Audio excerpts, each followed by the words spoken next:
ахуулж яах гэж байгаа? Цэцэрлэгээ төгсөж байгаа юм уу?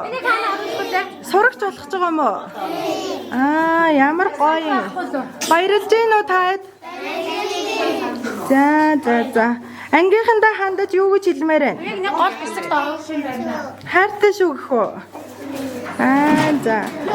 Багш нартай юу гэх үү? Хайртай шүү гэх үү? За. За, хэдүүлээ гоё замбраатай зураг авахулна шүү. За ёо. За, та нар төвчээртэй юм бол орхноо дуусан. За.